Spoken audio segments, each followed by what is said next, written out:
Le dimanche 23 mai 2021, le président de la République, Patrice Talon, dans son discours d'investiture, prend un engagement, faire de son second quinquennat un mandat hautement social. Un concept qualifié de slogan et vu comme un aveu car Patrice Talon s'est rendu compte des failles de son premier mandat. Un hautement social incompris par bon nombre de personnes. À travers les actions, les événements, les activités, je comprends que ce n'est pas forcément une démarche du chef de l'État de sortir de son programme d'action du gouvernement 1 et 2, mais de rester toujours figé aux orientations stratégiques, aux objectifs, que ce soit économique, de développement du PAG, mais tout en s'assurant que des directives, des mesures, des politiques qui sont mises en œuvre puissent s'orienter vers des secteurs que nous reconnaissons davantage, des secteurs dits sociaux. Des efforts ont été faits comparativement au premier quinquennat, pour combler un peu le gap qui avait été observé entre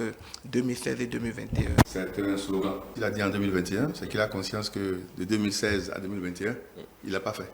Donc c'est un aveu. C'est tant mieux, puisque c'était à l'orée de son second mandat. Des choses sont faites qui touchent à du social, qui donnent satisfaction à quelques catégories de citoyens. Retenons plutôt la notion d'engagement. Le slogan pourrait paraître péjoratif, mais je suis d'accord que ce n'est pas un concept.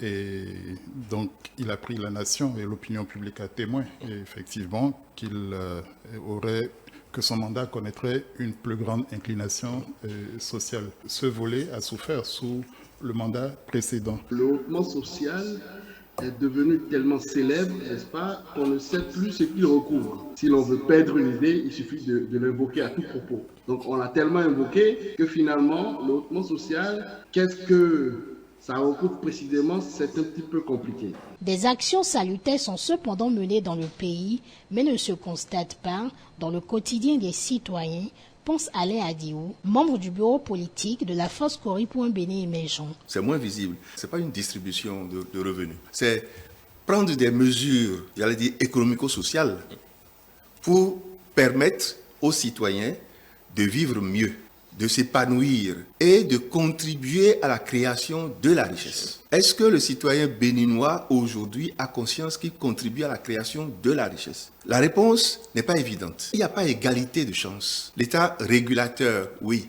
L'État protecteur, oui. Mais surtout, un social qui renforce la capacitation. Il y a des efforts qui sont faits, qui sont reconnaissables, qui sont à mettre franchement au compteur positif de ce que l'État fait, mais il reste encore beaucoup à faire. Les invités conviés à ce plateau n'ont pas manqué de faire le point des indicateurs du social au Bénin pour ensuite évaluer les actions menées. La revalorisation des salaires, etc. dans le secteur public, ça a été apprécié. L'augmentation du SMIC aussi. Ce qu'on voit, c'est l'augmentation du SMIC, mais ce qu'on ne voit pas, c'est les effets pervers que ça peut avoir. Encore une fois, pour moi, quand on améliore, n'est-ce pas, les routes pour que les producteurs de coton, par exemple, puissent sortir leur production jusqu'à l'usine des Grenades, c'est du social. Enfin, j'ai beaucoup entendu la formule, oui, le premier mandat, ça a été, comment dire, centré sur le matériel, n'est-ce pas, et que le second mandat devait être centré sur l'humain. Mais enfin, en termes de maintien dans les gens, à l'école, de recrutement, on a perdu, on l'oublie. Et quel est le solde aujourd'hui? Nous sommes d'accord. Ce qui se fait à Glodjigbe, un peu partout, est formidable. Ça participe du réarmement de notre pays au plan industriel. Ouais. Il y a des emplois qui vont se créer de plus en plus. Mais quel est le solde par rapport aux emplois qu'on a perdus lors du mandat passé? Le reste du chantier, n'est-ce pas, est immense. Il n'est pas glorieux pour notre pays que l'eau potable ne soit pas disponible sur toute l'étendue du territoire. Qu'on ait encore 50% de la population, la moitié de la population béninoise qui n'ait pas accès à l'électricité, à de l'énergie, c'est fâcheux, comment dire, ça n'est pas glorieux pour notre pays. Encore une fois, l'économie, c'est de l'énergie transformée. Si on n'a pas accès à une énergie fiable, disponible et à un coût raisonnable, on ne va pas aller bien loin.